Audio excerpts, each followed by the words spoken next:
Welcome to another episode of the Mobycon Academy Spotlight sessions, where we shine the light on the hidden heroes of the Dutch transportation system. Today I'm joined by my colleague Robin van der Griend. Welcome. Thanks. You want to talk about sharks. Well, you want to talk about sharks. More specifically, shark's teeth. Exactly, shark teeth. Yeah. What is a shark's tooth, and where do you find them? Well, in the wild. In the wild.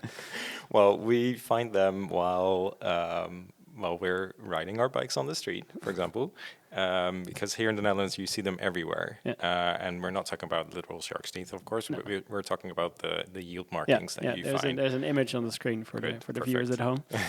Yeah. And what does it mean? What does it mean? Yeah, the simple thing is, it works for all road users, like everyone that is commanding a vehicle, whether it's a car or a bike. With the shark teeth, you know that you have to give way to other road users. Yeah. And it's just a really simple way to show who has priority. Yeah. So it's the exact same thing as a yield sign. It's just on the ground. Yeah, on the ground. Yeah, exactly. And does that make it better? Well, it does, because the marking itself is more flexible than the sign. And there are occasions where you don't actually have to put up the sign. You can just use the markings. And for example, if you have an intersection between two bike paths, then just having the markings is enough.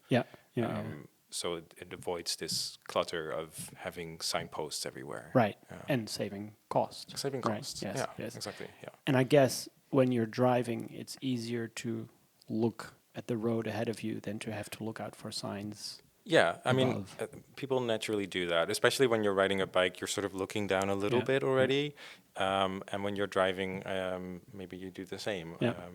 Of course, you need to scan for the signs as well, but people naturally look down a little bit because that's what's programmed inside from the way you walk and the way you cycle and the way you drive. So that helps. So it's a supporting measure there as well. Yeah. And just having that complete package together makes it just easier. So in the Netherlands, it's helpful because ubiquitous. Yeah, exactly. Sometimes you can have an intersection with just yield markings, the sign, and you don't have to have a traffic light. Yeah. So that you avoid stops. Yeah. Avoiding stops is a big issue in the Dutch transportation system, right? We try to avoid making people stop as much as we can. Hence the roundabouts and the lack of stop signs. Yeah. As the devil's advocate, some North Americans would say, but a stop sign is better. Yeah. Because then everybody stops. But it takes a lot of effort to start cycling again. Yeah. So a lot of energy. So I would say yield markings beat stop sign. Yeah. Especially if you have, for example, a priority bike route going through a neighborhood, then stop signs are... Yeah, if you have to stop at every intersection, it just kills the convenience of the bike route. Yeah. And then yield markings could be a much better option. But you really do need to have network measures in place to avoid that cars start using this route as well. Yeah, and that's the thing, right? The network thinking is really strong in the Netherlands, I think, compared to other countries, and how seriously we take network designations, like, this is a priority bike route, hence we do a lot of things differently than if it wasn't. Exactly. Right, and that needs to be implemented if you want to do this properly. Even though in the US they often rely on just a series of 12 stop signs to calm the traffic. Yeah. Right. So that's what it is, and that's why we need it in the US or North America for convenience for the cyclist, to make choices in the network. Am I paraphrasing you? Yeah. And I guess there's some sort of aspect of human-centered design that you just make it easier for people to see. Why don't they have it? That's a good question. Yeah. No, I don't know. I think it has to do with the fact that stop signs have become just the common way of doing things. Yeah. So you get stop signs everywhere. Yeah. And I mean, stop signs sometimes have a good value and they contribute something, but I think it's just it's a way of doing things, and it's so easy to get stuck in the way you do things. Yeah. People are used to the four-way stops, and they're like, well. Yeah, and that's the only option. Yeah. Within a neighborhood, let's do this. Yeah. But sometimes it's worth looking beyond and looking at other options. Yeah.